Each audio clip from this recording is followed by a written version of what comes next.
ஆலயா cotton trending வேட்டிகள் ஷர்ட்டுகள்.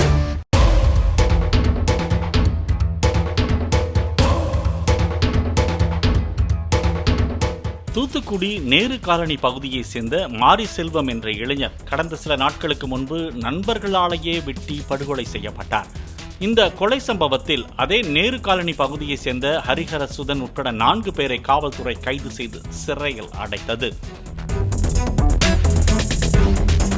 இந்த நிலையில் இறந்த மாரி செல்வத்தின் நண்பர்களான கார்த்திகேயன் மற்றும் 17 வயது சிறுவன் ஆகிய 2 பேரும் ஜூன் 16ஆம் தேதி இரவு கைதி ஹரிஹரசுதன் வீட்டின் முன்பு 2 மண்ணெண்ணெய் பாட்டில் நிரப்பிய பாட்டில் குண்டை வீசியதாக கூறப்படுகிறது.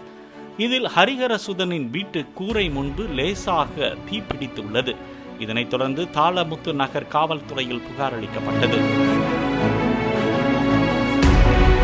இந்நிலையில் தாளமுத்து நகர் காவல் உதவி ஆய்வாளர் மாணிக்கராஜ் மற்றும் காவலர் மீனாட்சி உள்ளிட்ட போலீசார் புகாருக்குள்ளான கார்த்திகேயன் மற்றும் 17 வயது சிறுவன் ஆகியோரை கைது செய்ய விரைந்துள்ளனர். அப்போது அம்பேத்கர் நகர் அருகே உள்ள சுந்தரவேல்புரம் கல்லறை தோட்ட காட்டு பகுதியில் மறைந்திருந்த கார்த்திகேயன் மற்றும் 17 வயது சிறுவன் தாங்கள் மறைத்து வைத்திருந்த அரிவாளால் காவல் உதவி ஆய்வாளர் மாணிக்கராஜா மற்றும் காவலர் மீனாட்சி ஆகியோரை மிரட்டியதுடன் அவர்களை அரிவாளால் தாக்கிவிட்டு தப்பி ஓட முயன்றதாக கூறப்படுகிறது. இதைத் தொடர்ந்து உதவி ஆய்வாளர் மாணிக்கராஜா மற்றும் காவலர் மீனாட்சி ஆகியோர் கார்த்திகேயன் மற்றும் 17 வயது சிறுவனை அதிரடியாக கைது செய்தனர். இதில் காவல்துறையினர் பிடிக்கும் போது தப்ப முயன்ற கார்த்திகேயனின் காலில் எலும்பு முறிவு ஏற்பட்டதோடு சிறுவனுக்கு கையில் எலும்பு முறிவு ஏற்பட்டு தூத்துக்குடி அரசு மருத்துவக் கல்லூரி மருத்துவமனையில் அனுமதிக்கப்பட்டனர்.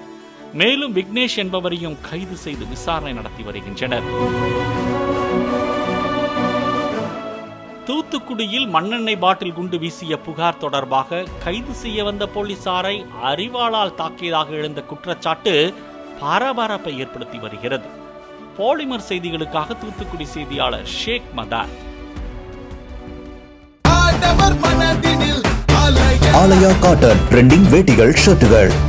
பிளே ஸ்டோர் மற்றும் ஆப் ஸ்டோரில் இருந்து பாலிமர் செயலியை QR கோடு மூலம் பதிவிறக்கம் செய்யுங்கள். செய்திகளை உடனுக்குடன் பெறுங்கள்.